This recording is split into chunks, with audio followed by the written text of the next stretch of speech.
Hi, this is Mrs. Hanson, your online psychology instructor, and I'm taping this video segment for you to use in a required discussion board.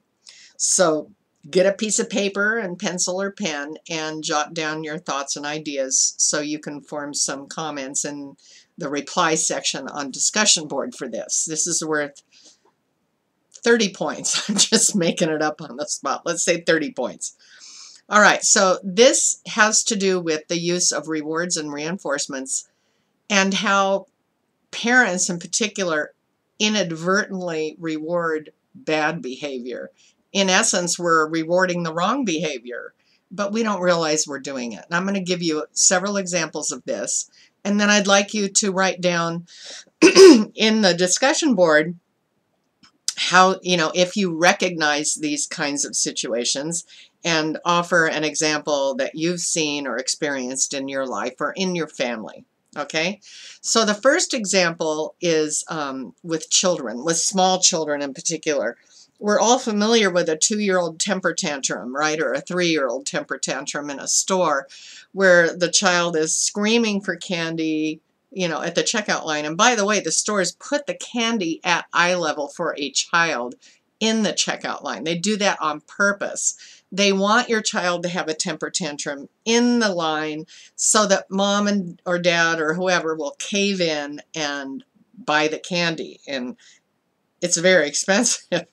But there are children who've been rewarded actually for having a temper tantrum, but the parent doesn't realize that's what they're doing. The parent thinks they are rewarding a child for being quiet, for quieting down after the temper tantrum. But remember, in operant conditioning, the reward reinforces whatever behavior it immediately follows. So whatever the behavior is that is immediately followed by a reward is the behavior that gets reinforced. So let's think about the child having a temper tantrum at the checkout line. So the parent initially says no, and the child is screaming and crying, and the parent says no. Let's just say 4 times the parent says no candy today. I told you we're not having candy. Be quiet. I said no candy. The child keeps screaming. Why? Because this tactic has paid off in the past. The child knows that if they just keep screaming, mom or dad will eventually cave in because it's happened before. So after 4 times of saying no, the parent very unwisely changes their answer. And here's how it usually goes. Oh, all right, for God's sake, I'll buy you candy, but be quiet. Well, are you going to be quiet now? Yes. Okay, here's the candy. And the parent thinks they're rewarding being quiet. The child hasn't been quiet yet. What behavior just preceded the reward? Light bulb. Yeah, the tantrum behavior preceded the reward. So the reward is reinforcing tantrum behavior. That's right. The parent thinks they're rewarding good behavior, but they're not. So the other thing about operant conditioning that applies here is that behaviors rewarded on a variable schedule are very resistant to extinction. What that means in this situation is that these children are going to continue to use the tantrum tactic because it does pay off. Maybe not every time, but it pays off often enough that they will continue. And continuing is resistance to extinction. So parents, here's my advice. You think very carefully about whether toys or candy or cookies or whatever is going to happen before you go in the store. And before you get out of the car, you tell your child, today is a no treat day. We're not getting treats today. Even if you ask or cry, we're not getting treats. All right, so don't ask me for a cookie. Don't ask me for candy. Don't ask me for a toy. Do you understand? All right. Now, the test is when you get in the store and the child starts having a tantrum. And this is very uncomfortable. I've been there. People are looking at you and thinking, what kind of a terrible parent are you? Your child is having a tantrum. The only way to eliminate the tantrums, extinction, in operant conditioning terms, what you want is extinction. You want that behavior to stop. Well, you've got to stop rewarding it. You can't cave in and say, oh, for God's sake, all right, just be quiet. You can have some candy. Oh, then we think we're so smart. Then we say, all right, but just one. like we're really instilling a limit there. The child knows what they're doing because they're not consciously manipulating you, but they're doing what they know works. They want what they want. They're no different than adults. All right, so there's that example. And by the way, what happens with this, if you over-reward children, if you over-reward them, you know, every time you go to the store, they get a treat because they promise to be good.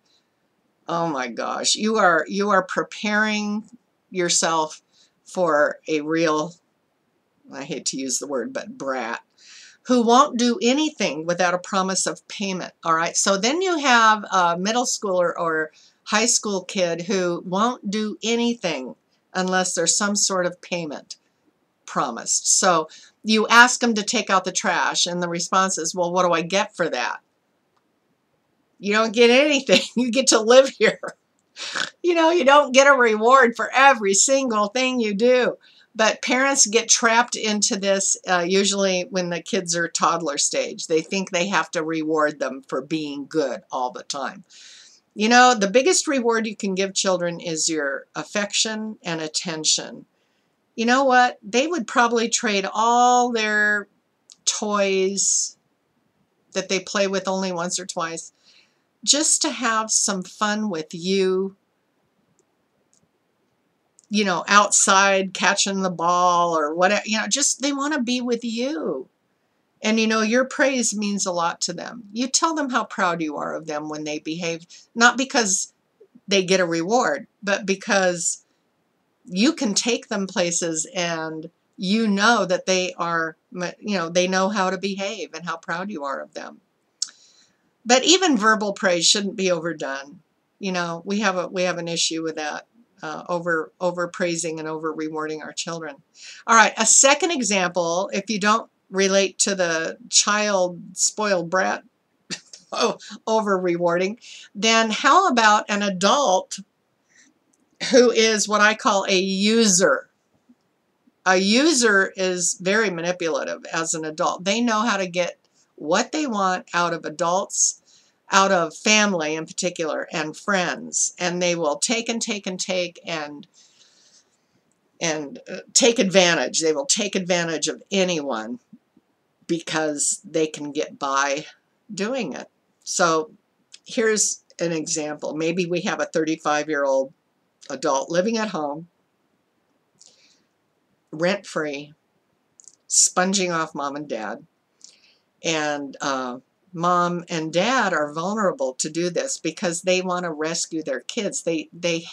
Parents hate to see their kids struggle.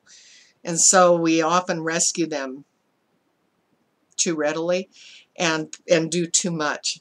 You don't want to do anything for adults that they can do for themselves, really. So let's say this 35-year-old lives at home, has absolutely no responsibilities in the house or outside the house. They're just living there, doing whatever they want. Maybe they're playing video games all the time. Maybe they're just watching TV. Who's cooking dinner for them?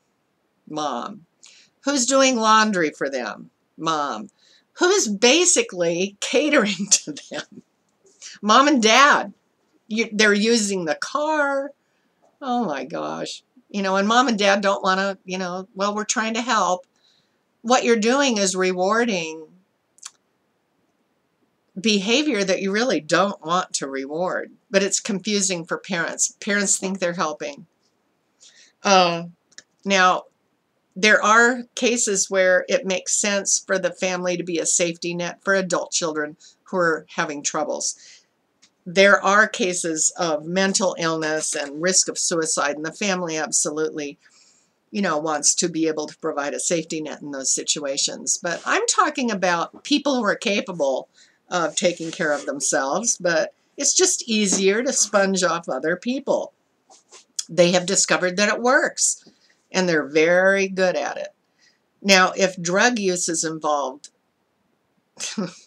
drug use will turn anyone into a user, because they're not only using drugs, they're using other people to get the resources they need to get drugs. And so, rehabilitating has to begin with the drug addiction. You can't address the other aspects of the lifestyle until the drug addiction is addressed. So I want to know if you can relate to either of these examples, the toddlers and young kids who were inadvertently rewarded for tantrum behavior, or adults who have been inadvertently rewarded for irresponsible adult behavior. I would like your comments and examples that you're aware of in your life or in people you know around you.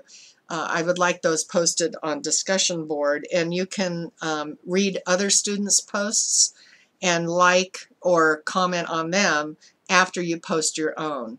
And I think I said 30 points for this discussion board. Okay, Mrs. Hanson out.